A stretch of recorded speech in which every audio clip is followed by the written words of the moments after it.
Tess d'Uberville, partie 3, chapitre 10. Chaque village a son idiosyncrasie, sa constitution, souvent son code de morale propre. La légèreté de quelques-unes des jeunes femmes de Trantridge et des environs était connue, et elle était peut-être l'indice du voisinage du bon vivant qui gouvernait les pentes. L'endroit avait aussi un défaut plus invétéré. On y buvait sec. Le sujet habituel des conversations dans les fermes des alentours était l'inutilité des économies, et des arithméticiens en blouse, appuyés sur leur charrue ou sur leur houe, s'engageaient dans des calculs minutieux, afin de prouver que les secours de la paroisse étaient plus efficaces à pourvoir aux besoins d'un homme sur ses vieux jours que les économies faites sur les gages pendant une vie entière. Le plus grand plaisir de ces philosophes consistait à aller tous les samedis soirs, quand l'ouvrage était fait, à un bourg déchu, Chaseborough, situé à 3 ou 4 kilomètres de là, et à en revenir aux premières heures du lendemain, pour passer le dimanche à oublier dans le sommeil les effets dyspeptiques des curieuses mixtures vendues comme bière au cabaret. De longtemps, Tess ne se joignit pas à ces pèlerinages hebdomadaires, mais, poussée par des mères de famille à peine plus âgées qu'elle, les gages d'un laboureur étant les mêmes à 21 ans et à 40, on se mariait tôt dans ces parages, elle consentit enfin à y aller. Le premier voyage lui causa plus de plaisir qu'elle ne s'y attendait, et l'hilarité des autres fut contagieuse après la monotonie de son travail journalier dans la basse-cour. Elle retourna souvent. Comme elle était gracieuse et intéressante, et à ce moment de la vie où la jeune fille est à peine femme encore, elle fut remarquée de quelques oisifs dans les rues de Chaseborough. Aussi, bien qu'elle fît seule la route quelquefois en allant à la ville, elle cherchait toujours ses camarades à la chute du jour pour avoir la protection de leur compagnie à son retour. Tout se passa ainsi pendant 1 mois ou 2, jusqu'à un certain samedi de septembre où tombaient à la fois une foire et un marché, et les pèlerins de Trantridge en profitèrent pour faire double station au cabaret. Il était plus de 9 heures, et Tess, lassée, attendait toujours la troupe. Tandis qu'elle se tenait dans un coin, près de la taverne où ils étaient attablés, elle entendit un pas et, se retournant, vit le feu rougeoyant d'un cigare. d'Uberville était là. Il lui fit signe, et elle s'approcha de lui à contre-cœur. « Ma mignonne, que faites-vous ici à cette heure de la nuit ?» Elle était si fatiguée après sa longue journée et sa promenade qu'elle lui confia son ennui. « J'ai attendu si longtemps, monsieur, pour revenir avec eux, parce que la route ne m'est pas trop familière la nuit. Mais vraiment, je pense que je n'attendrai plus. »« Vous avez raison, je n'ai aujourd'hui qu'un cheval de selle. Mais venez à la Fleur de Lys, et je louerai une voiture et vous reconduirai. » Bien que Tess fût flattée, elle n'avait jamais surmonté la méfiance qui lui avait d'abord inspiré, et elle préférait revenir à pied avec les travailleurs, malgré tout leur retard. Aussi répondit-elle qu'elle le remerciait beaucoup, mais qu'en y réfléchissant, elle aimait mieux ne pas le déranger.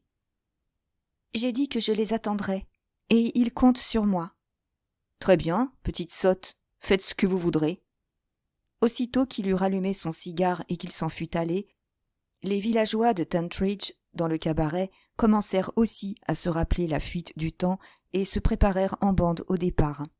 Ils rassemblèrent paquets et paniers, et, une demi-heure après, le carillon de l'horloge sonnant 11h15, ils s'éparpillaient le long du sentier qui, par-dessus la colline, les conduisait chez eux. Ils avaient à faire 5 kilomètres sur une route sèche et blanche que la lumière de la lune rendait cette nuit-là plus blanche encore. Tess, mêlée à la troupe, allait de l'un à l'autre et s'aperçut bientôt qu'à l'air frais de la nuit, les hommes, qui avaient festoyé trop abondamment, titubaient et zigzaguaient. Quelques-unes des femmes les plus insouciantes avaient également une démarche peu sûre. Entre autres, la brune Virago, Carl Darche, dite Reine de Pique, récemment encore favorite de d'Uberville, Nancy, sa sœur, surnommée Reine de Carreau, et une jeune femme mariée qui, déjà, s'était laissée choir. Cependant, si grossière et pesante que fût en ce moment leur apparence au regard vulgaire et prosaïque, ils se voyaient eux-mêmes avec des yeux tout autres. Ils allaient avec la sensation de planer dans un milieu qui les soutenait. Ils étaient possédés de pensées neuves et profondes. Ils formaient, avec la nature environnante, un organisme dont toutes les parties se pénétraient avec une joyeuse harmonie. Ils étaient sublimes comme la lune et les étoiles qui les éclairaient, et la lune et les étoiles partageaient leur ardeur. Tess avait passé par de si pénibles expériences de ce genre dans la maison de son père que le plaisir de la promenade au clair de lune en fut gâté pour elle. Il lui fallait bien pourtant s'attacher à la troupe pour la raison déjà mentionnée. Les paysans avaient marché jusque-là disséminés sur la grande route. Mais ils étaient obligés de passer maintenant par une barrière dans les champs et, le premier de la bande ayant eu quelques difficultés à l'ouvrir, tous se rejoignirent. C'était Karl, la reine de pique, qui était le chef de file. Elle portait un panier d'osier contenant les achats d'épicerie de sa mère, ses propres affaires et diverses choses pour la semaine. Comme le panier était grand et lourd, Karl, pour plus de commodité, l'avait posé sur sa tête, où il se tenait en périlleux équilibre, tandis qu'elle marchait les poings sur les hanches. « Tiens, qu'est-ce qui glisse donc le long de ton dos, Karl Darche ?» dit tout à coup quelqu'un du groupe. Tous regardèrent Karl. Sa robe était en cotonnade imprimée de couleur claire, et l'on voyait une sorte de corde descendre comme une queue de chinois de sa nuque jusqu'au-dessous de sa taille. « Ses cheveux sont défaits, » dit un autre. Non, ce n'étaient pas ses cheveux, c'était un ruisseau noir qui suintait de son panier et reluisait comme un serpent visqueux aux froids rayons de la lune. « C'est de la mélasse !» déclara une matrone observatrice. C'était de la mélasse, en effet. La pauvre vieille grand-mère de Karl avait une faiblesse pour cette sucrerie. Ses ruches produisaient du miel en abondance, mais elle lui préférait la mélasse. Et Karl voulait lui faire la surprise de ce régal. La fille, se hâtant d'enlever son panier, découvrit que le vase où était contenu le liquide s'était brisé en 1000 morceaux. Pendant ce temps, un éclat de rire s'était élevé à l'apparence extraordinaire que présentait le dos de Karl, et la brune reine, irritée, chercha le premier moyen venu pour se débarrasser à l'instant de cet ornement ridicule sans le recours des railleurs. Très surexcitée, elle se précipita en courant dans le champ qu'ils allaient traverser et, se jetant à plat sur le dos dans l'herbe, se mit à essuyer sa robe de toutes ses forces en tournant horizontalement sur elle-même et se traînant, appuyée sur ses coudes. Le fou rire augmentait. Les uns s'accrochaient à la barrière, les autres au poteau, d'autres s'appuyaient sur leurs bâtons, pouvant à peine se tenir au milieu des convulsions dont ils étaient secoués. Notre héroïne qui, jusque-là, était restée silencieuse, à ce moment de folie, ne put s'empêcher de se joindre aux autres. Ce fut un malheur sous plus d'un rapport. La brune Karl n'eut pas plutôt entendu la note plus sobre et plus riche de la voix de Tess parmi celles des autres travailleurs qu'un sentiment de rivalité qui couvait depuis longtemps l'enflamma jusqu'à la furie. Elle se releva d'un bond et se posta en face de l'objet de son aversion. « Comment oses-tu rire de moi, Gredine ?» cria-t-elle. « Vraiment, je ne pouvais pas m'en empêcher quand les autres faisaient de même, » dit Tess pour s'excuser, pouffant encore de rire. « Oh, tu penses que tu es quelqu'un parce que tu es sa première favorite pour le moment ? Mais attends un peu, madame, attends un peu. J'en vaux bien 2 comme toi. Allons, j'y suis. » À l'horreur de Tess, la reine se mit à enlever son corsage, trop heureuse de s'en débarrasser, et montra son cou, ses épaules et ses bras potelés au clair de lune, sous lequel ils parurent aussi lumineux et aussi beaux qu'une création de Praxitèle, dans leur rondeur parfaite de robuste campagnarde. Serrant les poings, elle se prépara à boxer avec sa rivale. « Ah, c'est ainsi ? Eh bien, je ne me battrai pas, » fit Tess majestueusement, « et si j'avais su quelle espèce vous étiez, je ne me serais pas abaissée à venir en si malpropre compagnie. » Ce discours un peu trop général fit tomber sur la maladroite et jolie Tess un torrent d'injures, venant de tous côtés, et surtout de la reine de carreau, qui, ayant eu avec d'Uberville les mêmes relations dont on avait soupçonné Karl, s'unit à cette dernière contre l'ennemi commune. D'autres femmes firent chorus, avec une animosité qu'aucune d'elles n'aurait été assez sotte pour montrer sans leurs joyeuses libations. Là-dessus, les maris et les amoureux, trouvant que Tess était injustement maltraitée, essayèrent de faire la paix en la défendant, mais le résultat immédiat de cette tentative fut de redoubler la guerre. Tess était confuse et indignée. Elle ne songeait plus à la solitude du chemin ni à l'heure tardive. Son seul désir était d'échapper à toute la bande aussitôt que possible. Elle savait bien que les meilleurs d'entre eux se repentiraient de leur colère le lendemain. Tous étaient maintenant entrés dans le pré. Elle se reculait peu à peu pour s'enfuir, quand un cavalier surgit presque silencieusement du coin de la haie qui bordait la route, et Alec d'Uberville jeta les yeux sur eux. « Oh là, pourquoi diable tout ce tapage, les travailleurs ?» L'explication n'arrivait pas vite. À dire vrai, il n'en avait pas besoin. Ayant entendu leur voix quand il était encore à quelque distance, il s'était avancé au petit trot et en avait appris assez pour être édifié. Tess se tenait à l'écart des autres, près de la barrière. Il se pencha vers elle. « Sautez derrière moi, murmura-t-il, et nous aurons planté là ces chats braillards en un clin d'œil. » Elle était prête à s'évanouir, tant elle était consciente d'une crise décisive. Presque à tout autre instant de sa vie, elle aurait refusé l'aide et la compagnie qui lui étaient offertes comme elle l'avait déjà fait bien souvent. Et la solitude seule ne l'aurait pas décidée. Mais l'invitation, venant au moment précis où, d'un bond, elle pouvait triompher des adversaires qui excitaient sa crainte et sa colère, elle s'abandonna à son impulsion, escalada la barrière, mit le bout du pied sur celui d'Alec et grimpa tant bien que mal sur la selle derrière lui. Le couple s'enfuyait dans le lointain grisâtre avant que les ivrognes querelleurs se fussent rendus compte de ce qui était arrivé. La reine de pique en oublia la tache de son corsage et se tint près de la reine de carreau et de la jeune mariée chancelante, toutes trois les yeux fixés dans la direction où se perdait le bruit du galop du cheval. « Qu'est-ce que vous regardez ?» demanda un homme qui n'avait pas remarqué l'incident. La brune Carre se mit à rire aux éclats. La jeune mariée ivre l'imita, s'appuyant sur le bras de son tendre époux. Et le père de Carre rit aussi, en se caressant la moustache et en disant laconiquement : « De la poêle à frire, dans le feu !» Puis ces enfants du grand air, à qui l'abus même de l'alcool ne pouvait faire de mal durable, se remirent en route. Un cercle de lumière opaline, formé par les rayons de la lune sur la couche scintillante de rosée, s'avançait avec eux, entourant l'ombre de leur tête. Chacun d'eux ne pouvait voir que sa propre auréole.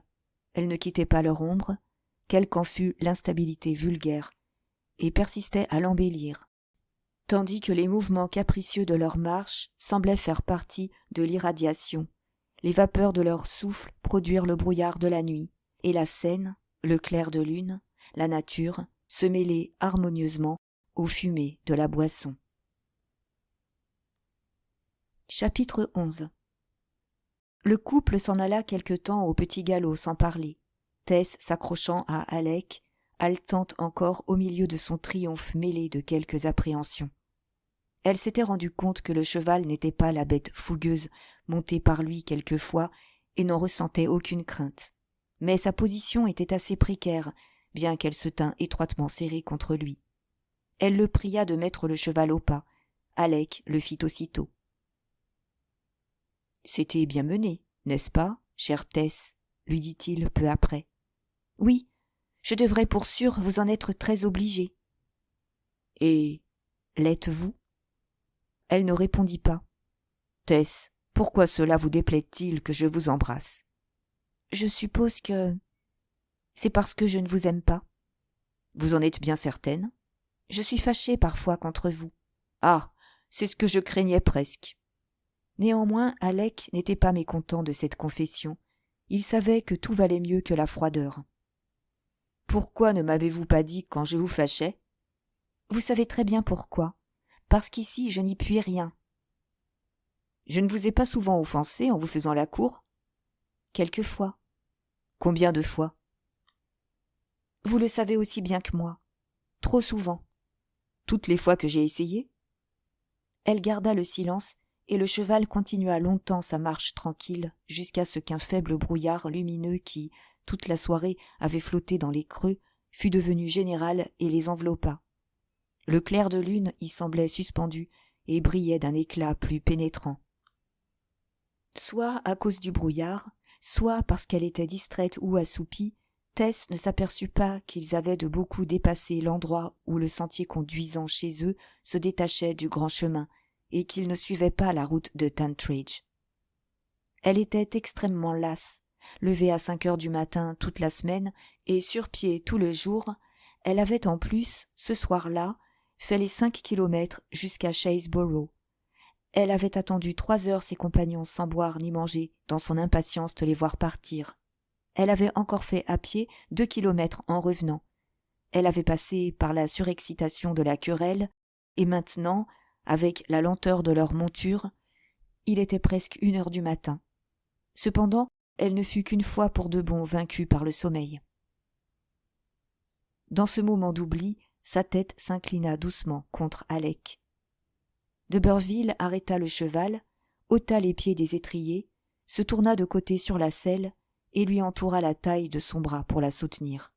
Aussitôt, elle se mit sur la défensive et, dans un de ces soudains élans de représailles auxquels elle était sujette, elle le poussa légèrement loin d'elle. Dans la position critique où il se trouvait, il faillit perdre l'équilibre, et ne put que tout juste s'empêcher de rouler sur la route, son cheval étant heureusement la plus paisible de ses montures. « C'est diablement méchant, dit-il. Je n'ai pas de mauvaises intentions. Je veux seulement vous empêcher de tomber. » Elle réfléchit, méfiante, puis, songeant qu'après tout il pouvait être sincère, elle se radoucit et dit humblement: « Je vous demande pardon, monsieur. »« Je ne vous pardonnerai pas, à moins que vous ne me montriez plus de confiance. »« Bon Dieu !» s'écria-t-il avec emportement. « Que suis-je donc pour qu'une gamine insignifiante me traite ainsi ? Pendant près de 3 mortels mois, vous vous êtes joué de mes sentiments, vous m'avez évité, rebuffé. Je ne le supporterai plus. »« Je vous quitterai demain, monsieur. »« Non, vous ne me quitterez pas demain. Je vous le demande encore une fois, voulez-vous me prouver que vous croyez en moi en me laissant passer le bras autour de votre taille ? Allons, entre nous maintenant, nous nous connaissons bien. Et vous savez que je vous trouve la plus jolie fille du monde, et vous l'êtes. Ne puis-je vous traiter en amoureux ? » Elle fit une petite aspiration dépitée, comme pour s'y opposer, s'agita inquiète sur son siège, regarda bien loin devant elle et murmura: « Je ne sais pas. Je voudrais. Comment puis-je dire oui ou non quand… » Il mit fin à la discussion en l'entourant de son bras, comme il le désirait, et Tess ne fit plus d'autre objection. Il s'avançait ainsi, tout doucement, quand Tess s'aperçut soudain qu'il chevauchait depuis un temps déraisonnable, depuis bien plus longtemps qu'il n'était nécessaire pour le court trajet de Chaseborough, même en allant au pas, et qu'il n'était plus sur la route au sol dur, mais dans un simple sentier. « Comment ? Où sommes-nous donc ? » s'écria-t-elle. « Nous passons par un bois. »« Un bois ? Quel bois ? Bien sûr, nous ne sommes plus du tout sur le chemin. »« C'est une partie de la chasse, la plus ancienne forêt de l'Angleterre. La nuit est délicieuse, et pourquoi n'allongerions-nous pas un peu notre promenade ? » « Comment avez-vous pu être aussi déloyale ? » dit Tess, d'un air moitié espiègle, moitié consterné, et se débarrassant du bras d'Alec en lui ouvrant les doigts l'un après l'autre, au risque de glisser. « Juste au moment où je me confiais si bien à vous et vous obligeais pour vous faire plaisir, parce que je croyais vous avoir fait injure en vous poussant. S'il vous plaît, mettez-moi à terre et laissez-moi revenir à pied chez moi. »« Vous ne pouvez pas retourner à pied chez vous, chérie, même si le temps était plus clair. Nous sommes à plusieurs kilomètres de Tantridge, puisqu'il faut vous le dire, et avec ce brouillard qui augmente, vous pourriez errer des heures au milieu de ces arbres. »« N'importe, insista-t-elle. Mettez-moi à terre, je vous en prie. L'endroit m'est égal. Seulement, laissez-moi descendre, monsieur, s'il vous plaît. »« Bon, mais à une condition. Puisque je vous ai amené ici dans cet endroit perdu, je me considère comme tenu de vous reconduire saine et sauve chez vous, quoi que vous en pensiez. Quant à retourner seul à Tentridge, c'est tout à fait impossible. Pour dire la vérité, ma chérie, à cause de ce brouillard qui déguise tout, je ne sais pas moi-même où nous nous trouvons. Maintenant, si vous promettez d'attendre près du cheval pendant que j'irai à travers les buissons à la recherche d'une route ou d'une maison quelconque, et que je m'assurerai du lieu où nous sommes, je vous déposerai ici volontiers. À mon retour, je vous donnerai toutes les indications nécessaires et, si vous persistez à vouloir marcher, vous marcherez.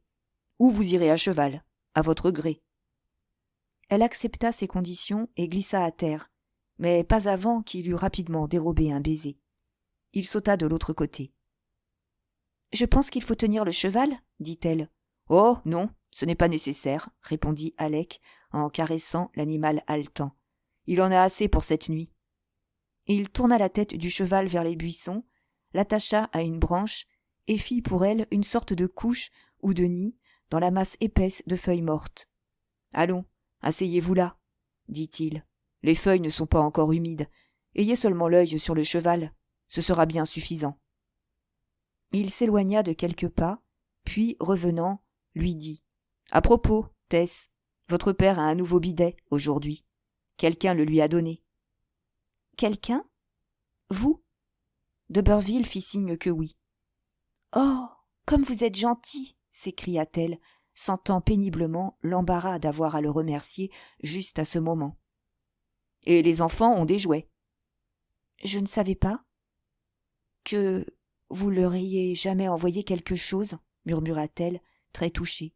« Je désirerais presque que vous ne l'ayez pas fait. »« Oui, presque. »« Pourquoi, chérie ? » ?»« Cela me gêne tant. »« Tessie, ne m'aimez-vous pas un tout petit peu maintenant ? » ?»« Je suis reconnaissante, avoua-t-elle à regret, mais je crains de ne pas... » Elle fut si bouleversée en se représentant soudain qu'il avait fait tout cela par amour d'elle qu'une larme commençant à couler fut suivie par une autre, et qu'elle sanglota tout de bon. « Ne pleurez pas, chérie, ma chérie. Allons, asseyez-vous ici et attendez que je revienne. » Elle s'assit passivement au milieu des feuilles qu'il avait amoncelées et fut secouée d'un léger frisson. « Avez-vous froid ? » ?»« Pas beaucoup, un peu. » Ses doigts la touchèrent, s'enfonçant comme dans une vague. « Vous n'avez que cette robe de mousseline sur vous ? C'est un souffle ? Comment cela se fait-il ? » ?»« C'est ma plus jolie robe d'été. Il faisait très chaud quand je suis partie, et je ne savais pas que j'irais à cheval et qu'il ferait nuit. »« Les nuits deviennent froides en septembre. Voyons. » Il enleva son léger pardessus et l'en entoura tendrement. « Voilà, maintenant vous aurez plus chaud, reprit-il. Allons, ma mignonne, reposez-vous là, je serai bientôt de retour. » Après avoir boutonné le pardessus autour des épaules de Tess, il se plongea dans les tissus de vapeur qui maintenant formaient des voiles entre les arbres. Elle put entendre le bruissement des branches à mesure qu'il gravissait la pente voisine. Bientôt, le bruit de ses mouvements ne fut plus que celui d'un sautillement d'oiseaux et s'éteignit finalement au loin. La pâle lumière s'affaiblit avec le coucher de la lune, et Tess, devenue invisible, s'enfonça dans la rêverie sur les feuilles où il l'avait laissée. Pendant ce temps, Alec d'Urberville avait monté rapidement la pente pour tâcher de reconnaître son chemin et voir dans quelle partie de la forêt il se trouvait. Il avait, en effet, chevauché au hasard pendant plus d'une heure, prenant tous les détours qui se présentaient afin de rester plus longtemps en compagnie de la jeune fille, et accordant beaucoup plus d'attention à cette forme féminine éclairée des rayons de la lune qu'aux objets du chemin. Comme un peu de repos était bon pour le cheval fourbu, il ne se hâta point. L'escalade de la colline et la descente dans le vallon voisin le conduisirent jusqu'au talus d'une grande route qu'il reconnut. Alors, il revint sur ses pas. Mais la lune était couchée, et aussi, à cause du brouillard, la forêt était enveloppée de profondes ténèbres, bien que le matin ne fût pas éloigné. Il était obligé de s'avancer les mains étendues pour ne pas heurter les branches, et ce lui fut d'abord tout à fait impossible de tomber sur l'endroit exact d'où il était parti. Errant de droite et de gauche, tournant et retournant, il entendit enfin près de lui un léger mouvement du cheval, et se prit le pied à l'improviste dans la manche de son pardessus. « Tess » fit d'Urberville. Pas de réponse. L'obscurité maintenant était si profonde qu'il ne pouvait absolument rien voir qu'une pâle nébuleuse à ses pieds, la blanche silhouette sur les feuilles mortes. Tout le reste n'était que ténèbres. D'Urberville s'inclina et perçut une respiration douce et régulière. Il se mit à genoux et se pencha encore plus près et sentit sur son visage le souffle tiède de la jeune fille. Un moment après, sa joue touchait celle de Tess. Elle dormait profondément et des larmes restaient encore suspendues à ses cils. Autour d'eux régnait la nuit et le silence. Au-dessus d'eux s'élevaient les ifs et les chênes antiques de la forêt où perchaient endormis les paisibles oiseaux, faisant leur dernier somme avant le jour, et autour d'eux passaient furtifs les lapins et les lèvres sautillants. Mais où donc était l'ange gardien de Tess? Où était la providence de sa simple foi? Peut-être, comme cet autre dieu dont parlait l'ironique Thisbite, il causait, ou il était à ses affaires, ou il était en voyage, ou d'aventure il dormait et ne devait pas être réveillé. Pourquoi fallait-il que sur ce beau tissu féminin, plus délicat que toile arachnéenne, encore intact et blanc comme neige, le sort infligeât une empreinte aussi grossière? Et pourquoi si souvent l'être grossier prend-il possession de l'être supérieur, l'homme de la femme pour laquelle il n'était point fait, la femme du compagnon qui n'était point pour elle? Voilà ce que des milliers d'années d'études philosophiques n'ont su expliquer à notre sens de l'ordre. On peut, il est vrai, admettre la possibilité d'une compensation, se dissimulant derrière la catastrophe actuelle. Sans doute, parmi les ancêtres de Tess d'Urberville, quelques-uns, bardés de fer, revenant en gaieté d'un combat, avaient infligé semblable traitement, plus brutalement encore, à des paysannes de leur époque. Mais si la morale qui consiste à faire porter les péchés des pères par les enfants est assez bonne pour les dieux, elle est méprisée par la moyenne de l'humanité. Et, par conséquent, cette explication n'arrange pas les choses. Des gens de la classe de Tess ne se lassent jamais de le répéter entre eux avec leur fatalisme. Cela devait être. Et c'est grand pitié. Un immense abîme social allait dès lors séparer la personnalité de notre héroïne de celle qui avait franchi le seuil de sa mère pour aller tenter la fortune au poulailler de Tentridge. Deuxième phase. Femme. Chapitre 12. Le paquet était gros, le panier était lourd, mais elle les portait comme si elle ne trouvait pas dans les choses matérielles son plus grand fardeau. De temps en temps, elle s'arrêtait pour se reposer machinalement près d'une barrière ou d'une borne. Puis, remontant son bagage sur son bras plein et rond, elle continuait sa route d'un pas ferme. C'était un dimanche matin de la fin d'octobre, 4 mois environ après l'arrivée de Tess d'Urberfield à Tentridge et quelques semaines plus tard que la promenade nocturne de la forêt.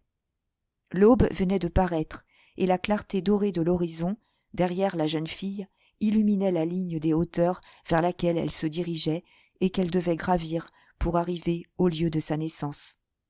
La côte était celle que d'Urberville lui avait fait descendre si follement en voiture au mois de juin dernier.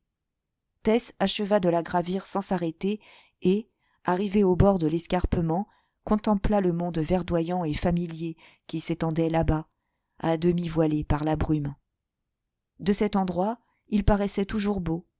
Aujourd'hui, pour Tess, il était d'une beauté terrible, car, depuis la dernière fois qu'elle y avait jeté les yeux, elle avait appris que le serpent se cache là où retentit le chant mélodieux des oiseaux, et la dure leçon avait bouleversé ses idées sur la vie. En vérité, ce n'était plus la naïve enfant qui avait quitté la maison paternelle, celle qui se tenait là, immobile, courbée par la pensée, et qui se retournait pour lancer un coup d'œil en arrière. Elle n'avait point le courage de regarder devant elle, dans la vallée. Bientôt, sur la longue route blanche qu'elle avait suivie péniblement, Tess vit monter une voiture à 2 roues près de laquelle marchait un homme qui leva la main pour attirer son attention. Il lui faisait signe de l'attendre, et elle obéit dans un repos indifférent. Quelques minutes plus tard, l'homme et la voiture s'arrêtaient près d'elle. « Pourquoi vous êtes échappé aussi furtivement ?» fit d'Orberville d'un ton de reproche essoufflé. « Et encore un dimanche matin, quand tout le monde est au lit. Je ne l'ai découvert que par accident, et j'ai été d'un train d'enfer pour vous rejoindre. Regardez donc la jument. Pourquoi vous en allez ainsi ? Vous savez que personne ne voulait vous empêcher de partir. Et comme c'était peu nécessaire de vous fatiguer à marcher et de vous embarrasser de cette lourde charge, j'ai suivi comme un fou, rien que pour vous conduire en voiture le reste du chemin, si vous ne voulez pas revenir. »« Je ne reviendrai pas, dit-elle. »« Je le pensais bien, je l'ai dit. Eh bien, alors, mettez vos paniers dans la voiture et laissez-moi vous aider à monter. » D'un air apathique, elle plaça son panier et son paquet dans le dog-cart, y monta et ils s'assirent côte à côte. Elle n'avait plus peur de lui maintenant, et dans la cause de sa confiance résidait son affliction. Machinalement, d'Orberville alluma un cigare, et le voyage se continua en conversant à bâtons rompus et sans émotion sur les objets ordinaires du chemin. Il avait tout à fait oublié sa lutte pour l'embrasser quand, au commencement de l'été, tous deux avaient suivi la direction opposée sur la même route. Mais ce n'était point le cas pour elle, et maintenant elle restait assise comme une poupée, répondant à ses remarques par monosyllabes. Au bout d'un certain temps, ils arrivèrent en vue du bouquet d'arbres, au-delà duquel s'étendait le village de Marlotte. Alors, le visage immobile de Tess manifesta quelque émotion, et 2 larmes se mirent à couler. « Pourquoi pleurez-vous » demanda-t-il froidement. « Je pensais seulement que je suis née là-bas, » murmura Tess. « Eh, il faut bien que nous naissions tous quelque part. »« Je voudrais n'être jamais née, ni là, ni ailleurs. »« Bah, si vous n'aviez pas envie de venir à Tentridge, pourquoi êtes-vous venue ?» Elle ne répondit pas. « Vous n'êtes pas venue par amour pour moi, cela je le jurerais. »« C'est très vrai. Si j'y étais allée par amour de vous, si je vous avais jamais sincèrement aimé, si je vous aimais encore, je ne me mépriserais et ne me haïrais pas à tel point en ce moment pour ma faiblesse. J'ai été éblouie un peu de temps, voilà tout. » Il haussa les épaules. Elle reprit. « Je n'ai compris votre intention que trop tard. »« C'est ce que disent toutes les femmes. »« Comment osez-vous parler ainsi ?» s'écria-t-elle, se tournant vers lui avec impétuosité, tandis que ses yeux étincelaient et que s'éveillait en elle l'esprit caché qu'il devait apprendre à mieux connaître un jour. « Oh Dieu, je vous jetterai hors de la voiture !»« Ne vous est-il pas venu à l'idée que ce que disent toutes les femmes, quelques-unes peuvent le sentir ?»« Bon, bon, dit-il en riant, je suis fâché de vous avoir blessé. J'ai eu tort, je l'admets. » Il continua avec un peu d'amertume. « Seulement, vous ne devez pas me le jeter éternellement à la tête. Je suis prêt à payer jusqu'au dernier centime.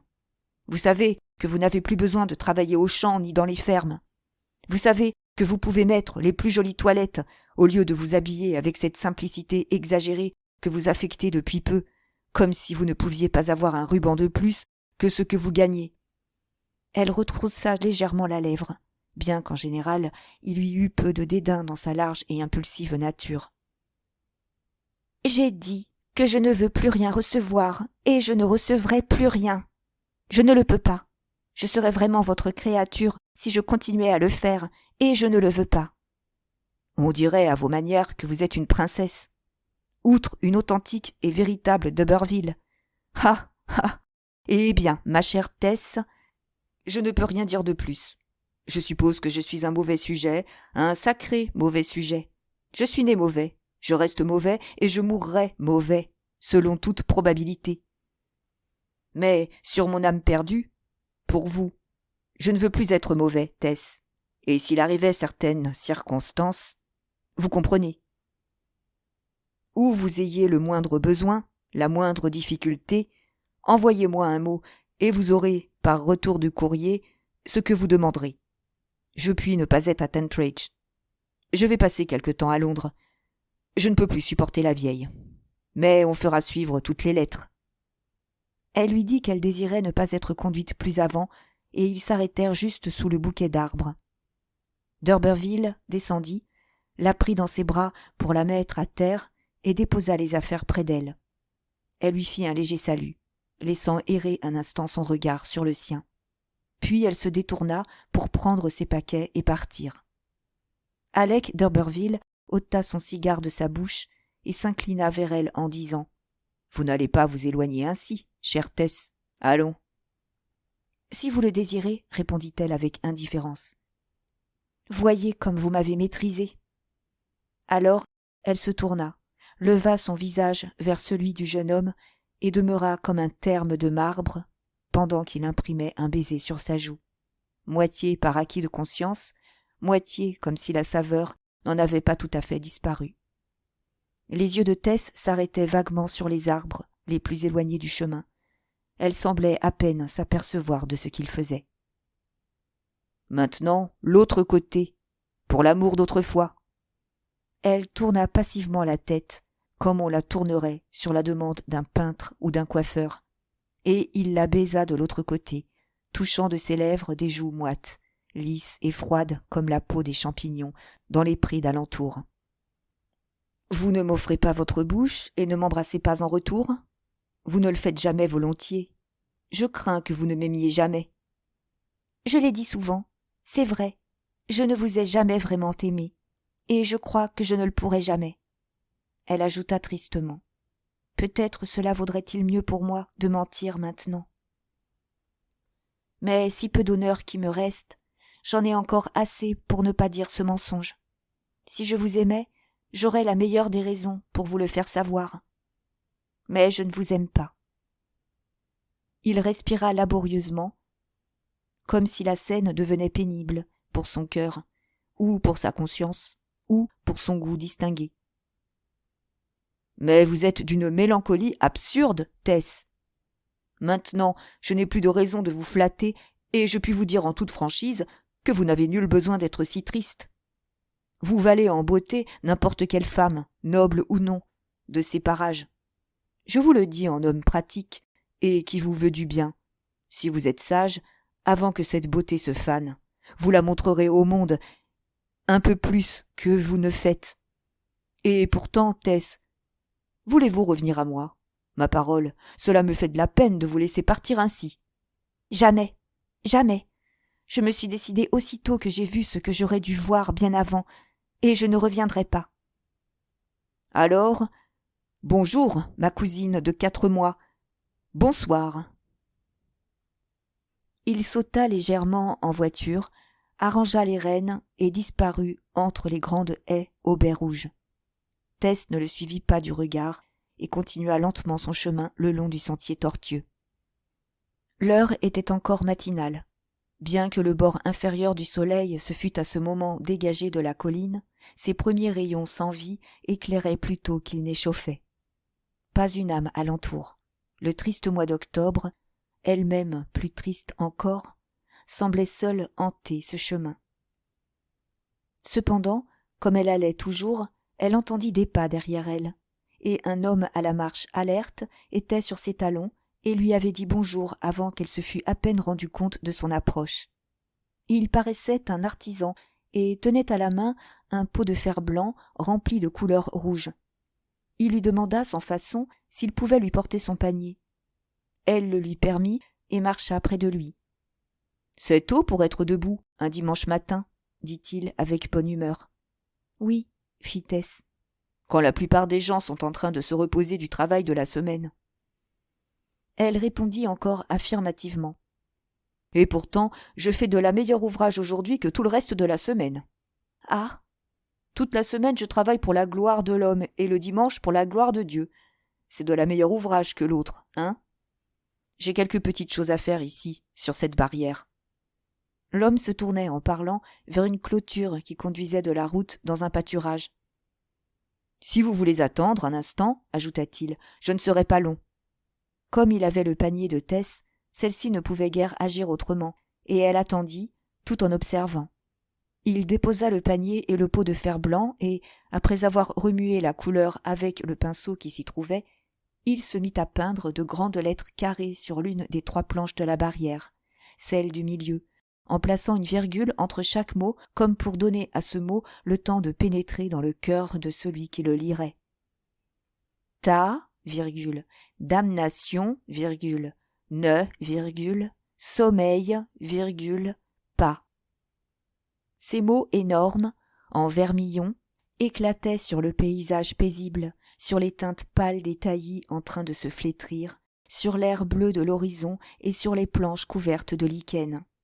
Ils semblaient se crier eux-mêmes à pleine voix et faire retentir l'atmosphère. Quelques-uns d'entre nous auraient pu soupirer.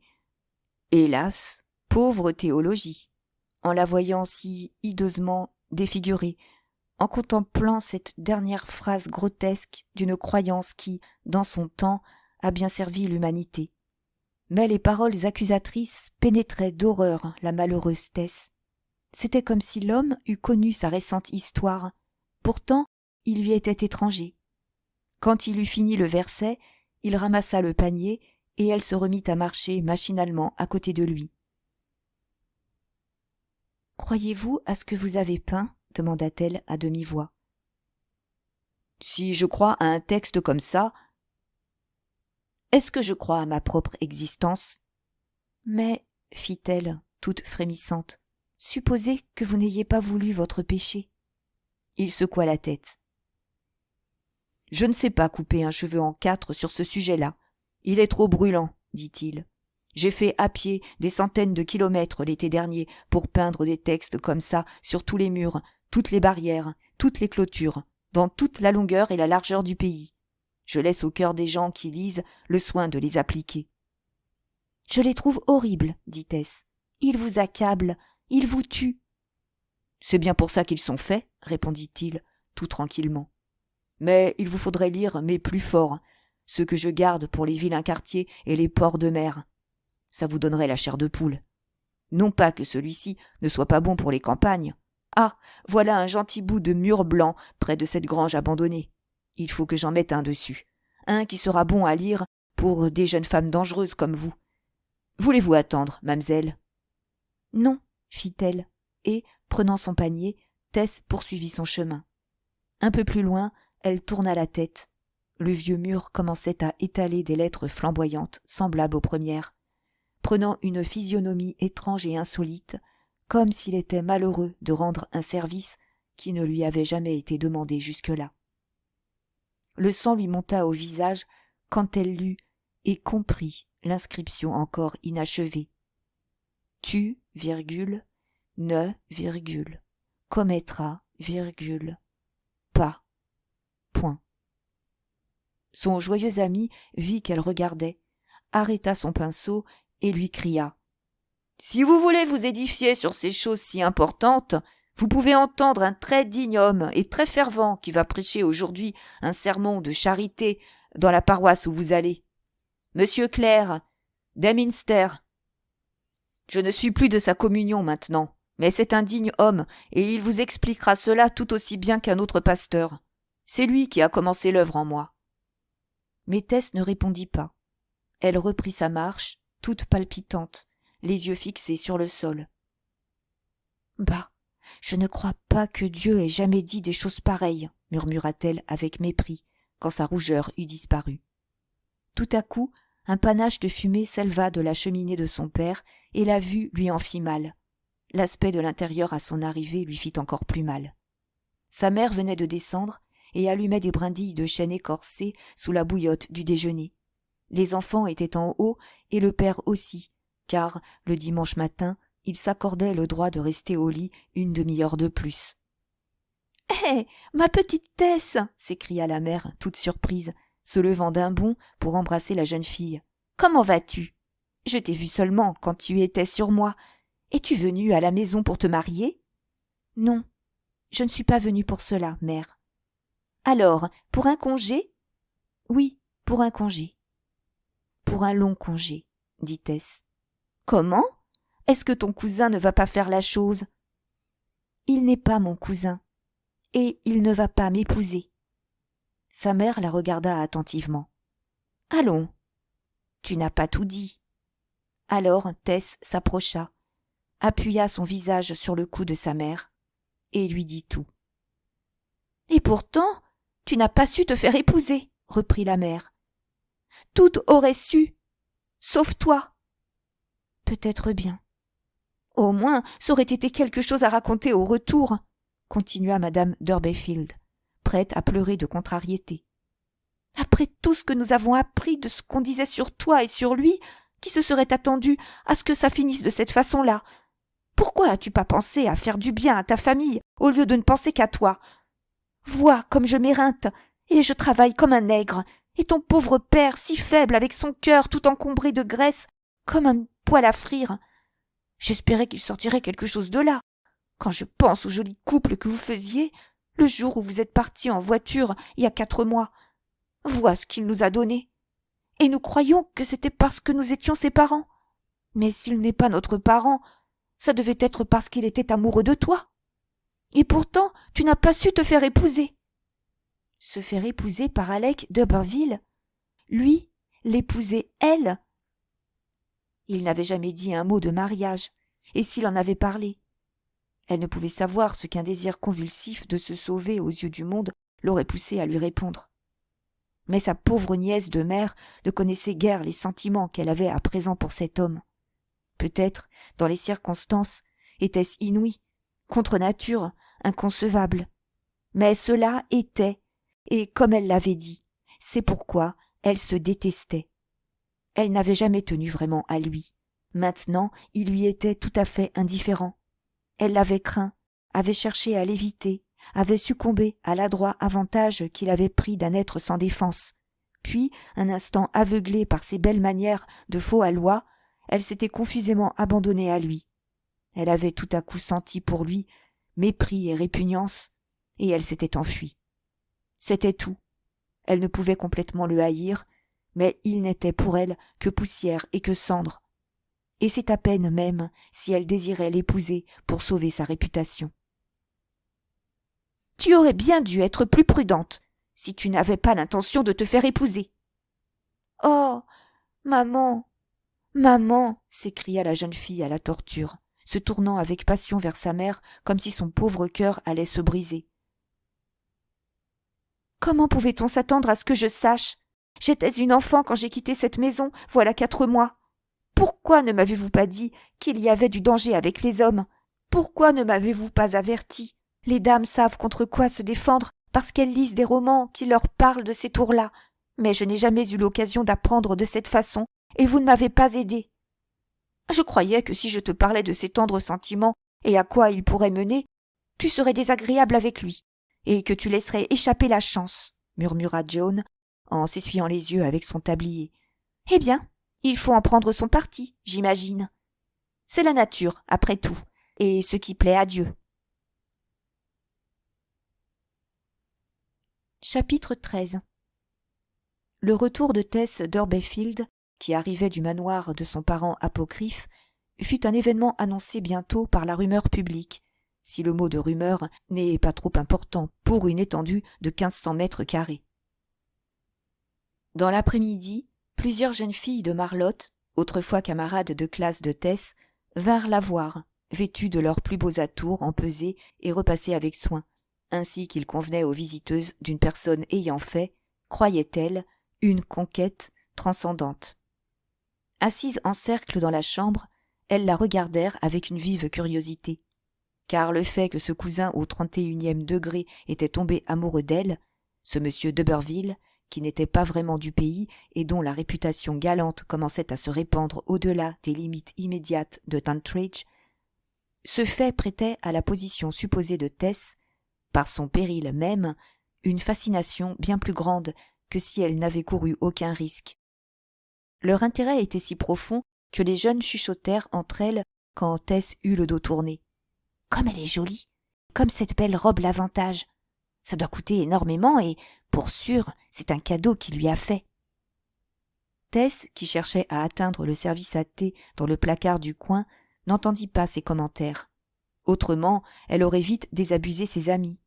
Mais sa mère les entendit, et la simple vanité de Joan, à laquelle avait été refusée l'espérance d'un brillant mariage, s'alimenta tant bien que mal de l'idée d'une brillante amourette. En somme, elle était flattée, même si ce faux triomphe touchait à la réputation de sa fille. Après tout, cela pouvait encore finir par un mariage, et, Répondant chaleureusement à leur admiration, elle invita ses visiteuses à prendre le thé. Leur babil, leurs rires, leurs sous-entendus pleins de bonne humeur, surtout leurs éclairs fugitifs d'envie, ranimèrent aussi l'entrain de Tess et, à mesure que la soirée s'avançait, elle se laissa gagner par leur animation et devint presque gaie. Son visage perdit sa rigidité de marbre, son pas reprit un peu son ancienne élasticité, et toute sa jeune beauté s'épanouit. Par moments, malgré le souci, elle répondait à leurs questions d'un air de supériorité, comme si elle reconnaissait posséder maintenant en amour un savoir assez enviable. Mais elle était si loin d'être, selon les mots de Robert South, éprise de sa propre ruine, que l'illusion passait avec une rapidité fulgurante. La froide raison revenait, raillant ses spasmes de faiblesse. La hideur de son orgueil momentané la saisissait de honte et la ramenait à une indifférente réserve. Et le découragement du lendemain matin, à l'aube, quand dimanche fut passé, qu'il ne s'agissait plus de belles robes, que les visiteuses aux rires joyeux étaient parties, et qu'elle s'éveilla seule dans son lit, entourée des innocents petits dont elle entendait la douce respiration. Au lieu de l'animation de son retour et de l'intérêt qu'il avait excité, elle vit devant elle une grande route longue et pierreuse qu'elle avait à parcourir sans aide et avec peu de sympathie. Son abattement alors fut terrible, et elle se serait cachée dans un tombeau. Au bout de quelques semaines, Tess reprit juste assez de courage pour aller à l'église un dimanche matin. Elle aimait entendre les chants et les vieux psaumes et se joindre à l'hymne du matin. L'amour inné de la mélodie qu'elle avait hérité de sa mère, la chanteuse de ballades, donnait à la plus simple musique un tel pouvoir sur elle que parfois son cœur lui semblait arraché de sa poitrine. Comme elle voulait éviter autant que possible, pour des raisons particulières, d'être remarquée, et comme elle désirait échapper aux galanteries des jeunes gens, elle partit de chez elle avant que le carillon eût commencé et s'assit par derrière, au-dessous de la tribune, près du coin de débarras où seuls les vieillards se tenaient et où l'on plaçait, debout contre le mur, le brancard qui servait au cercueil, au milieu des outils du cimetière. Les paroissiens entraient par deux ou par trois, s'installaient en rang devant elle, baissaient le front les trois quarts d'une minute, comme s'ils priaient, mais ils ne priaient pas. Ils s'asseyaient et regardaient autour d'eux. Quand vint le moment de chanter, on choisit par hasard l'un des airs qu'elle préférait, le vieux chant à deux voix dit Langdon. Elle ignorait qu'il s'appela, aussi bien qu'elle eût beaucoup désiré le savoir. Elle pensait, sans s'exprimer aussi exactement sa pensée, combien étrange et divin était le pouvoir d'un compositeur qui, de la tombe, savait mener, à travers des enchaînements d'émotions éprouvées d'abord par lui seul, une fille comme elle qui n'avait jamais entendu son nom et ne devait jamais avoir la moindre idée de sa personnalité. Les gens qui avaient tourné la tête la retournèrent pendant le service et, finissant par remarquer Tess, chuchotèrent entre eux. Elle savait pourquoi, en eut la mort dans l'âme et sentit qu'elle ne pourrait plus revenir à l'église. La chambre qu'elle partageait avec quelques-uns des enfants devint plus que jamais sa constante retraite. Là, sous ces quelques mètres carrés de chaume, elle observa les vents, les neiges, les pluies, les somptueux couchers de soleil et la succession des pleines lunes. Elle restait si renfermée qu'à la fin, presque tout le monde la crut partie. Tess ne prenait d'exercice qu'à la nuit, et c'était dans les bois qu'elle se sentait la moins isolée. Elle savait saisir, à l'épaisseur d'un cheveu près, l'instant du soir où la lumière et les ténèbres sont en si parfait équilibre que le jour contraint de s'arrêter et la nuit indécise se neutralisent l'un l'autre et laissent à l'esprit une liberté absolue. Alors le triste fait de vivre s'atténue pour tomber dans l'insignifiance. Elle ne craignait pas les ténèbres, sa seule idée était de fuir l'humanité, ou plutôt cette froide agglomération qu'on nomme le monde et qui, si terrible dans sa masse, est si peu formidable, si pitoyable même, dans ses unités. Par les collines et les vallons solitaires, elle glissait d'un pas silencieux et tranquille, en accord avec l'élément dans lequel elle se mouvait. Sa silhouette souple et furtive devenait partie intégrante du paysage. Parfois, sa fantaisie capricieuse prêtait une telle intensité autour d'elle aux actes de la nature qui lui semblait appartenir à sa propre histoire. Et c'était vrai, car le monde n'est-il pas un phénomène de l'âme ? Et ce qu'il semblait être, il l'était en réalité. Les plaintes des bises et des rafales nocturnes, passant entre l'écorce et les bourgeons bien enveloppés des ramilles hivernales, lui paraissaient formuler d'amers reproches. Un jour pluvieux exprimait la douleur irrémédiable causée par sa faiblesse à un être moral très vague, qu'elle ne pouvait classer d'une façon déterminée comme le Dieu de son enfance et qu'elle ne pouvait concevoir autrement. Mais cet entourage, dont elle-même inventait les caractères, qu'elle fondait sur des bribes de conventions et qu'elle peuplait de fantômes et de voix pleines d'antipathie pour elle, était une création triste et fausse de son imagination, une nuée de farfadets moraux qui la terrifiaient sans raison. Eux, non pas elle, étaient en désaccord avec le monde réel. Quand elle se promenait au milieu des oiseaux endormis sur les haies, qu'elle épiait les lapins bondissant sur une garenne au clair de lune, ou qu'elle se tenait sous une branche chargée de faisans, elle se croyait la figure du péché s'introduisant dans le séjour de l'innocence.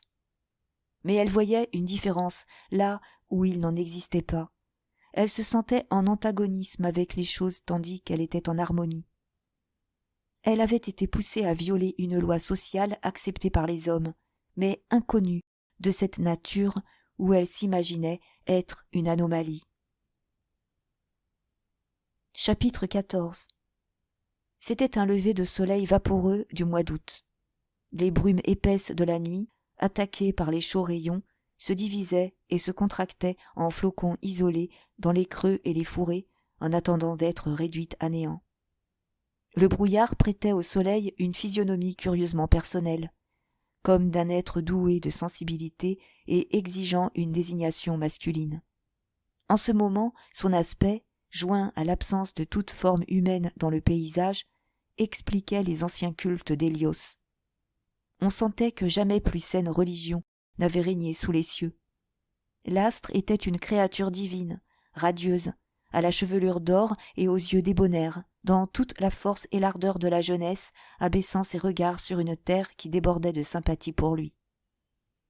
Un peu plus tard, ses rayons, s'introduisant dans les chaumières par les fentes des volets et réveillant les moissonneurs, jetaient sur les armoires, les commodes et les autres meubles des barres de lumière pareilles à des tisonniers rougis au feu.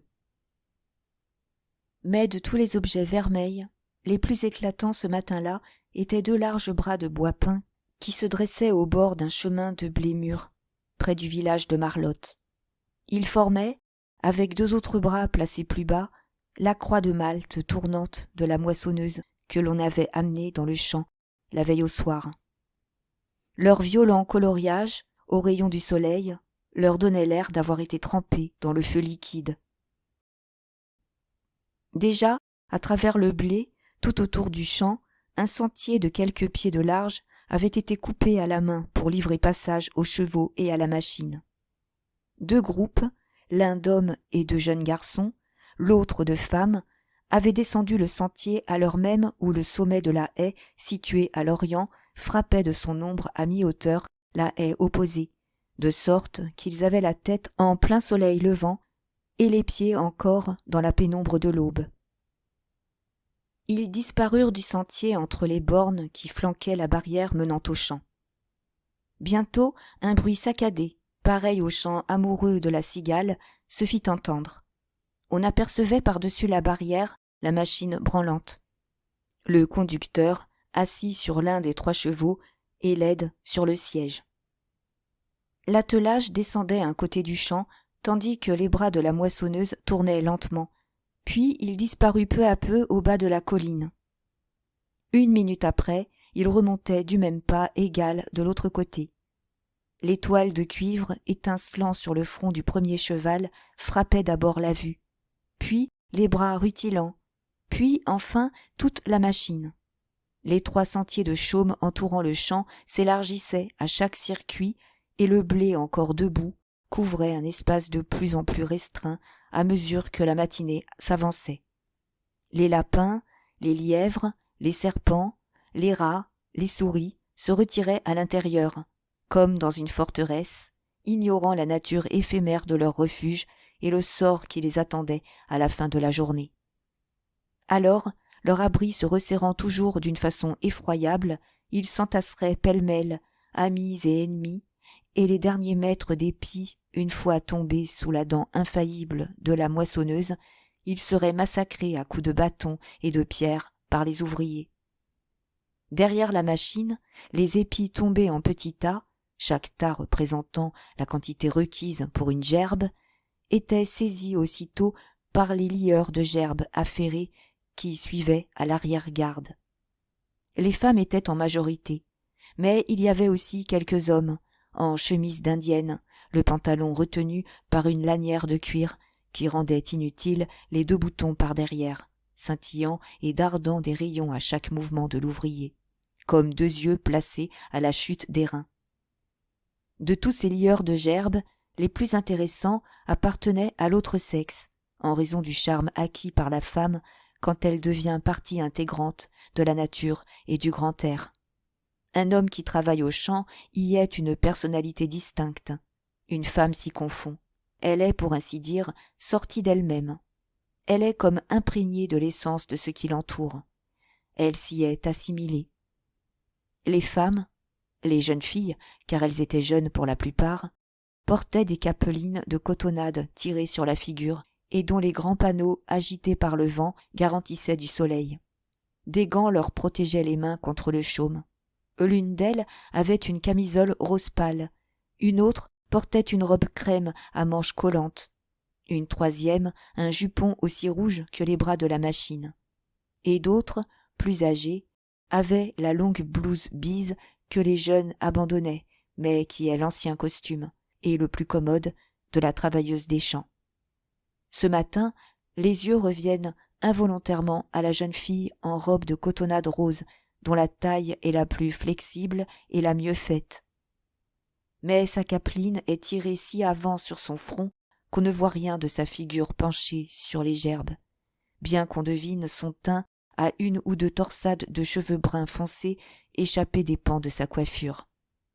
Peut-être l'une des raisons pour lesquelles elle attire l'attention passagère est qu'elle ne la recherche jamais, tandis que les autres femmes regardent souvent autour d'elle. Son travail se fait avec la monotonie d'une horloge. De la gerbe qu'elle vient de finir, elle retire une poignée d'épis qu'elle tapote avec la paume de la main gauche pour les égaliser. Puis, se courbant, elle s'avance, rassemble le blé des 2 mains contre ses genoux et pousse sa main gauche gantée sous la botte à la rencontre de l'autre main, tandis qu'elle serre le blé comme d'une étreinte amoureuse. Elle réunit les bouts du lien et s'agenouille sur la gerbe pour l'attacher, rabattant de temps à autre ses jupes que soulève la brise. Un peu de son bras nu apparaît entre le gantelet de cuir et la manche de sa robe et, à mesure que la journée s'écoule, le chaume écorche sa peau délicate et la fait saigner. Parfois elle se redresse pour se reposer et rattache son tablier ou rajuste sa coiffure. Alors on voit le visage ovale d'une belle jeune femme aux yeux profonds et foncés, aux longues et lourdes boucles qui s'enroulent et semblent s'enlacer suppliantes à tout ce qu'elle touche. Les joues sont plus pâles, les dents plus régulières, les lèvres rouges plus minces qu'elles ne le sont d'habitude chez une fille de la campagne. C'est Tess d'Urbayfield, autrement dit d'Urberville, quelque peu changée. La même Tess, et pourtant non, pas tout à fait la même, à ce moment de son existence, vivant ici en étrangère et en inconnue, bien qu'elle ne soit pas en terre étrangère.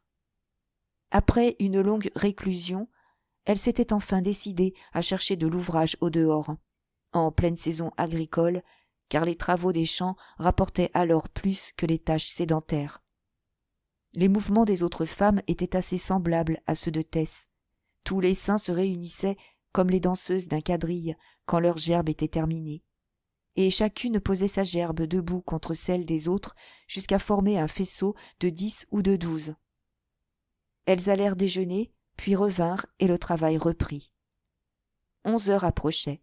On aurait pu remarquer de temps en temps le regard de Tess s'envolant attentif vers le sommet de la colline, bien qu'elle ne cessât pas de lier. L'heure était sur le point de sonner quand plusieurs enfants de 6 à 14 ans apparurent derrière le renflement de la colline couvert de chaume. Le visage de Tess se colora légèrement, mais elle ne s'arrêta pas encore. L'aînée des nouveaux arrivants était une fille. Elle avait un châle triangulaire dont un coin traînait sur le chaume et tenait dans ses bras quelque chose qui, à première vue, paraissait une poupée, mais qui était en réalité un bébé au maillot. Un autre apportait à goûter. Les moissonneurs cessèrent leur travail, prirent les provisions et s'assirent contre un tas de gerbes. Puis ils se mirent à manger, et les hommes se versèrent largement à boire d'une cruche de grès, se passant un gobelet à la ronde. Tess Durbeyfield avait été l'une des dernières à s'interrompre. Elle s'assit au bout du tas de gerbes, tournant un peu le dos à ses compagnons. Un homme, avec un bonnet de peau de lapin et un mouchoir rouge passé dans la ceinture, lui tendit le gobelet de bière par-dessus le faisceau, mais elle refusa. Aussitôt qu'elle eut disposé son goûter devant elle, elle appela la grande fille, sa sœur, à qui elle prit le poupon et qui, heureuse d'être débarrassée, s'en alla se joindre au jeu des autres enfants. Tess, rougissant encore plus, d'un mouvement curieusement furtif et pourtant courageux, dégrafa sa blouse et allaita l'enfant. Les hommes, assis près d'elle, et dont quelques-uns commençaient à fumer, eurent la discrétion de tourner la tête de l'autre côté, tandis que l'un d'eux distraitement caressait d'un air de tendre regret la cruche d'où rien ne voulait plus jaillir. Toutes les femmes, sauf Tess, se mirent à bavarder avec animation et rattachèrent leurs cheveux dénoués. Une fois l'enfant rassasié, la jeune mère l'assit tout droit sur ses genoux et, regardant au loin, le tint avec une morne indifférence qui était presque de l'aversion. Puis, tout à coup, elle le couvrit de baisers violents et sans fin et le fit pleurer de cette véhémence où la passion se mêlait si étrangement au mépris. Elle a beau dire qu'elle le déteste et qu'elle voudrait être au cimetière avec lui, elle aime cet enfant-là, fit remarquer la femme au jupon rouge. Elle aura bientôt fini de le répéter, répliqua l'autre en robe grise. Seigneur Dieu, c'est étonnant à quoi on peut s'habituer avec le temps. Je crois bien qu'il a fallu pour que ça lui arrive un peu plus que la persuader. Il y en a qui ont entendu pleurer à chaudes larmes une nuit de l'année dernière, dans la chasse, et ça aurait pu mal tourner pour un certain individu si on était venu. Mais c'est toujours la plus avenante. Les laides n'ont rien à craindre. Pas plus que des églises, Jenny? Celle qui parlait se tourna vers l'une des femmes du groupe, à qui certainement le mot de laideur ne convenait pas mal. C'était 1000 fois dommage en vérité. Il était impossible, même à un ennemi, d'éprouver un autre sentiment en voyant Tess en ce moment, la bouche comme une fleur, les grands yeux tendres, ni bleus, ni noirs, ni gris, ni violets, mais plutôt de toutes ces teintes réunies, et de cent autres, qu'on découvrait en regardant l'iris de tout près. Nuance sur nuance, teintes s'ajoutant à d'autres teintes, autour des pupilles sans fond. Elle eût été la femme idéale sans la légère imprévoyance de caractère qu'elle tenait de sa race. Tess était venue au champ cette semaine pour la première fois depuis de longs mois, entraînée par une résolution qui l'avait surprise elle-même. Après avoir usé et consumé son cœur palpitant en lui imposant la torture de tous les regrets que pouvait inventer l'inexpérience solitaire, elle s'était laissée éclairer par le bon sens. Elle avait compris qu'elle ferait bien de recommencer à être utile, de goûter à nouveau, coûte que coûte, la douceur de l'indépendance. Le passé était passé. Quel qu'il fût, il ne lui appartenait plus. Quelles qu'en fussent les conséquences, le temps se refermerait sur elle. Dans quelques années, elle serait comme si elle n'avait jamais été. Tess elle-même oubliée et gisant sous le gazon. En attendant, les arbres étaient tout aussi verts, les oiseaux chantaient et le soleil brillait avec le même éclat. Autour d'elle, les objets familiers ne s'étaient pas assombris à cause de son chagrin et n'avaient point langui à cause de sa souffrance. Elle s'imaginait que le monde s'occupait d'elle. Cette idée lui faisait courber la tête bien bas, mais elle aurait pu voir que c'était une illusion. Elle n'était pour personne, excepté pour elle-même, une existence, un édifice de sensations et d'émotions. Pour toute l'humanité en dehors d'elle, Tess n'était qu'une pensée passagère, fréquente pour ses amis, rien de plus.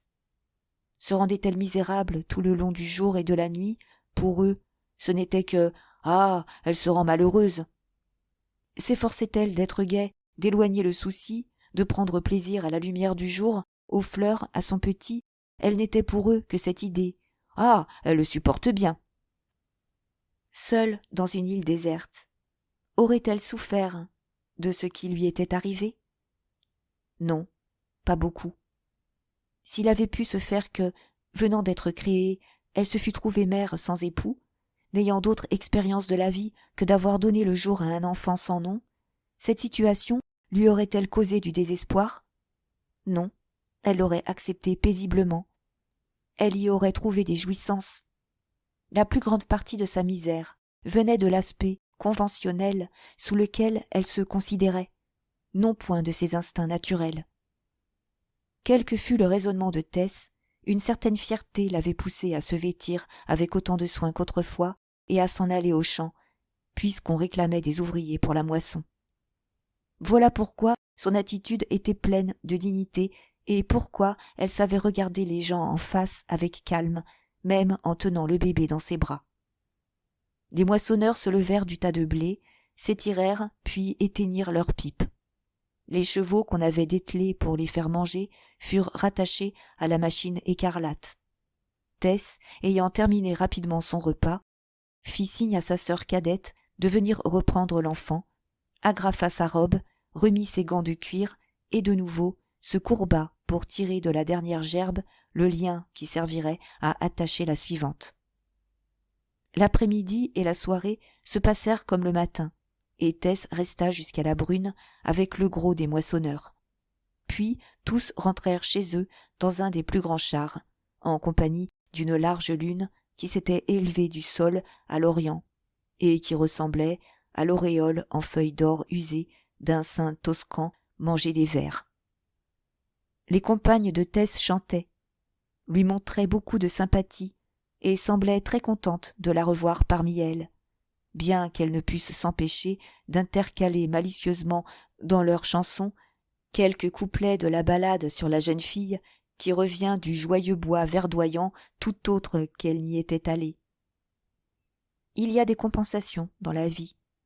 Si d'une part l'aventure de Tess servait socialement de leçon en montrant ce qu'il fallait éviter, d'autre part cette même aventure la rendait, à bien des yeux, la personne la plus intéressante du village. Les manières amicales de ses compagnes la tirèrent toujours plus de ses pensées et leur entrain était si contagieux qu'elle en devint presque gaie. Mais alors que son chagrin purement moral commençait à disparaître, un autre vint la frapper dans ses affections naturelles ignorantes de toute loi sociale. Elle rentra chez elle pour apprendre que l'enfant était tombé brusquement malade depuis l'après-midi. La chose était à craindre tant il était délicat et chétif. Néanmoins, ce fut un coup pour Tess. Elle oublia l'offense commise par le pauvre bébé contre la société en venant au monde. De toute son âme, elle désirait continuer cette offense en conservant la vie de l'enfant. Mais il devint trop évident que l'heure fixée pour l'émancipation de ce petit prisonnier de la chair allait arriver plus tôt que Tess ne l'avait imaginé dans ses pires appréhensions. Quand elle le comprit, elle tomba dans un désespoir dont la violence n'était pas causée par la seule perte de l'enfant. Son petit n'était pas baptisé. Dans l'état d'esprit où elle s'était laissée aller, elle admettait passivement que, s'il lui fallait être brûlée pour ce qu'elle avait fait, elle le serait, et voilà tout. Comme les autres filles du village, elle était versée dans les Écritures, avait étudié avec soumission les histoires d'Aola et d'Aoliba, et elle savait quelles étaient les conclusions à en tirer. Mais quand la même question surgit pour l'enfant, ce fut une toute autre affaire. Son bien-aimé allait mourir, et point de salut pour lui. L'heure du coucher était proche, mais elle courut en bas demander si elle pouvait envoyer chercher le pasteur. Or, son père était à ce moment plus fortement convaincu de l'antique noblesse de sa famille, et il sentait plus vivement que de coutume la tâche que Tess avait infligée à cette noblesse, car il revenait de ses libations hebdomadaires chez Rolliver. Il déclara que les pasteurs n'entreraient pas chez lui pour fourrer le nez dans ses affaires quand, à cause de son déshonneur, à elle, on devait les cacher. Il ferma la porte à double tour et mit la clé dans sa poche. Toute la famille alla dormir, et Tess, désespérée, se retira elle aussi. Une fois couchée, elle se réveillait sans cesse et, au milieu de la nuit, elle découvrit que l'enfant était au plus mal. Il se mourait, c'était clair, paisiblement et sans souffrance, mais sûrement. Dans sa misère, elle se balançait sur le lit. L'horloge sonna 1 heure, cette heure solennelle où la pensée marche furtive, séparée de la raison, où d'effrayantes possibilités semblent avoir l'inébranlable certitude des faits. Elle s'imaginait l'enfant relégué dans le coin de l'abîme le plus profond de l'enfer, où il était doublement condamné, faute de baptême et de légitimité. Elle voyait le chef des démons le tourner et le retourner avec sa fourche à 3 dents, pareille à celle qu'on employait pour chauffer le four les jours de cuisson. Et, à ce tableau, elle ajoutait bien d'autres détails de torture curieux et raffinés qu'on enseigne à la jeunesse dans ce pays chrétien. Le spectacle lugubre évoqué par elle affectait si puissamment son imagination dans le silence de la maison endormie que sa chemise était mouillée de sueur et que son lit tremblait des battements de son cœur. La respiration de l'enfant devenait toujours plus difficile et l'angoisse de la mère augmentait. Il ne servait à rien de dévorer de baisers le petit être. Elle ne put rester au lit plus longtemps et se promena fiévreusement dans la chambre. « Oh, Dieu miséricordieux, ayez pitié de mon pauvre petit !» s'écriait-elle. « Entassez sur moi autant de colère qu'il vous plaira, et ce sera tant mieux. Mais ayez pitié de l'enfant !» Elle s'appuya contre la commode et murmura longtemps des supplications incohérentes. Puis, brusquement, elle se redressa. « Ah, peut-être que bébé sera sauvé. Peut-être cela reviendra-t-il juste au même. » Elle parlait d'un ton si animé que son visage, semblait-il, aurait dû briller dans l'obscurité qui l'entourait. Allumant une bougie, elle s'approcha du second et du 3e lit près du mur pour éveiller ses petits frères et sœurs qui tous occupaient la même pièce. Elle tira le lavabo de façon à pouvoir passer derrière, y versa de l'eau contenue dans une cruche et les fit s'agenouiller autour, les mains jointes et les doigts tout à fait verticaux. Les enfants, à peine éveillés, que ses manières frappaient d'une crainte respectueuse, ouvraient des yeux de plus en plus grands et restaient immobiles. Elle prit dans son lit le bébé, cet enfant d'une enfant, si peu formé qu'il semblait une personnalité trop faible pour valoir à celle qui l'avait produite le titre de mère. Tess se dressa près de la cuvette, avec l'enfant sur le bras. Sa sœur cadette lui tint le prayer book ouvert devant elle, comme le fait à l'église le desservant pour le pasteur, et la jeune fille se mit en devoir de baptiser son enfant. Elle paraissait singulièrement grande et imposante ainsi. Debout dans sa longue robe de nuit blanche, une épaisse torsade de cheveux bruns tombant toute droite sur ses épaules jusqu'à la taille. La lueur faible et terne de la bougie lui était favorable, effaçant de ses traits et de sa personne les petites imperfections que le soleil aurait révélées, les égratignures du chaume sur ses poignets et ses yeux battus. Un sublime enthousiasme transfigurait le visage qui avait été sa perte et en faisait une œuvre de beauté immaculée, empreinte d'une dignité presque royale. Les petits, agenouillés tout autour, les yeux appesantis, rouges, clignotants, attendaient avec un ébahissement que leur fatigue physique les empêchait de manifester. Le plus impressionné dit : « Est-ce que vraiment tu vas le baptiser, Tess ?» Gravement, la jeune mère répondit que oui. « Comment va-t-il s'appeler ?» Elle n'y avait pas pensé, mais un nom suggéré par une phrase du livre de la Genèse lui vint à l'esprit, pendant qu'elle commençait le service du baptême, et elle dit alors : « Chagrin, je te baptise, Au nom du Père, et du Fils, et du Saint-Esprit. » Elle répandit l'eau, il y eut un silence. « Dites Amen, enfant. » Les petites voix aiguës répondirent docilement. « Amen. » Thèse continua. « Nous recevons cet enfant et le signons du signe de la croix. » Ici, elle trempa sa main dans la cuvette et, de son index, fit avec ferveur une immense croix sur le bébé, répétant les phrases habituelles sur le devoir de combattre hardiment le péché, le monde et le démon, et d'être fidèle serviteur et soldat jusqu'à la fin de sa vie. Elle continua le « Notre Père », les enfants le zézayant après elle en un murmure grêle et plaintif comme celui d'un moustique, haussant à la fin la voix au diapason d'un desservant pour répondre sur une note aiguë au milieu du silence « Amen !»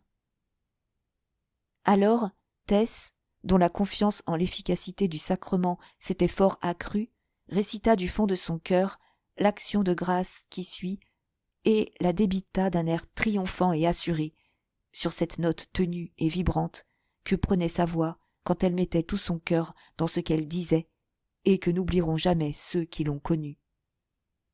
L'extase de la foi lui faisait presque une apothéose, illuminait son visage d'une radieuse ardeur et mettait une tache rouge sur ses joues, tandis que la flamme de la bougie, se reflétant en miniature, renversée dans ses pupilles, y luisait comme un diamant. Les enfants la contemplaient avec un respect toujours plus profond et n'avaient point envie de poser des questions. Pour eux, maintenant, ce n'était plus sœurette, mais un être très grand, très haut, très imposant, un personnage divin avec qui ils n'avaient rien de commun. La campagne du pauvre chagrin contre le péché, le monde et le démon devait être d'un éclat limité. Heureusement pour lui, peut-être, à en juger par ses débuts. Au bleu du matin, ce frêle serviteur et soldat rendit le dernier soupir et, quand les autres enfants s'éveillèrent, ils se mirent à verser des larmes amères et à supplier Sœurette d'avoir un autre joli bébé. Thèse conserva, à la perte de son enfant, le calme qui, depuis le baptême, s'était emparé d'elle. À dire vrai, au grand jour, elle trouvait que ses terreurs pour l'âme de l'enfant avaient été assez exagérées. Maintenant, elle n'avait plus d'inquiétude.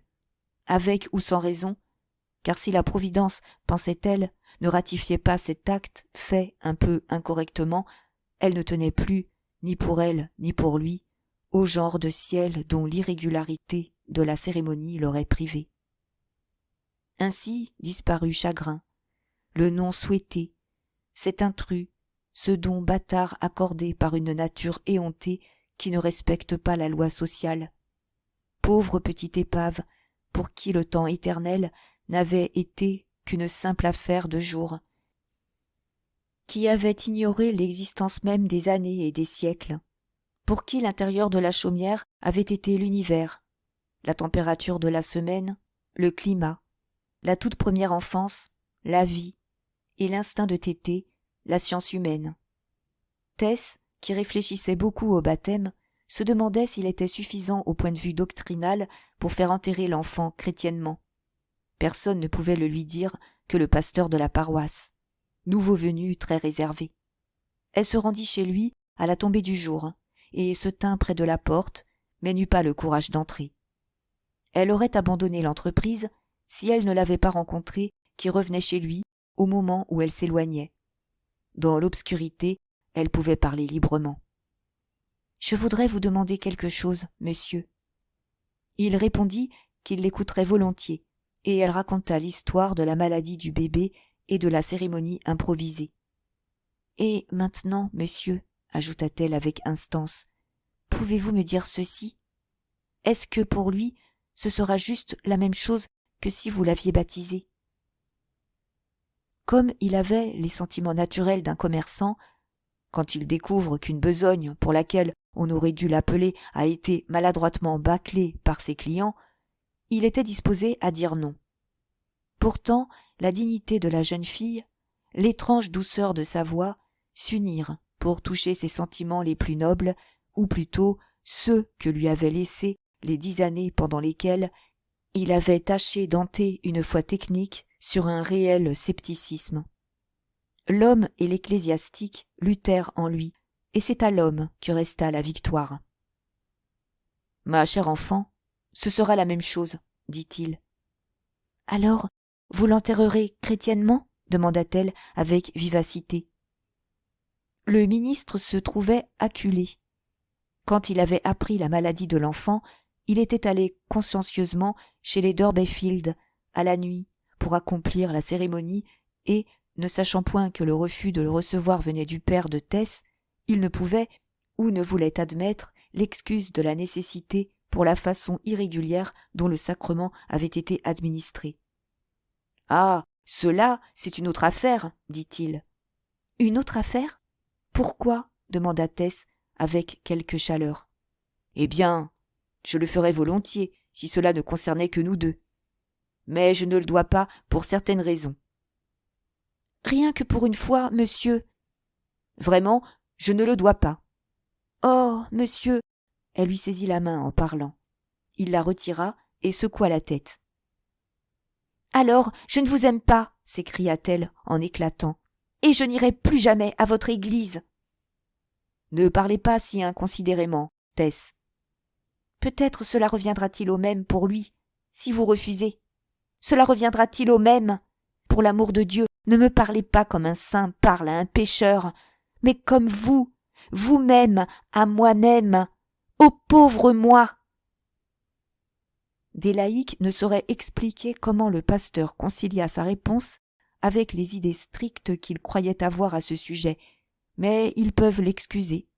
Légèrement ému, il dit encore « Cela reviendra au même. » L'enfant fut donc porté au cimetière, cette nuit-là, dans une petite boîte de bois blanc, sous un châle de vieille femme, et enterré à la lueur d'une lanterne, moyennant 1 shilling et une chope de bière au fossoyeur, dans ce coin méprisable du terrain assigné à Dieu, où il laisse pousser les orties et où sont déposés les enfants morts sans baptême, les ivrognes incorrigibles, les suicidés et, en général, tous ceux que l'on suppose être damnés.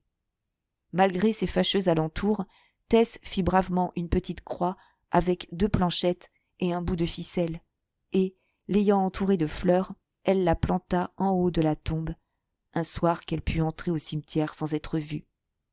Elle mit également à l'autre extrémité une botte des mêmes fleurs dans un petit vase rempli d'eau pour les conserver fraîches. Qu'importe si le regard du passant remarquait sur le vase les mots « confiture Kilwell ». La tendresse maternelle, dans sa vision plus haute, ne les apercevait pas.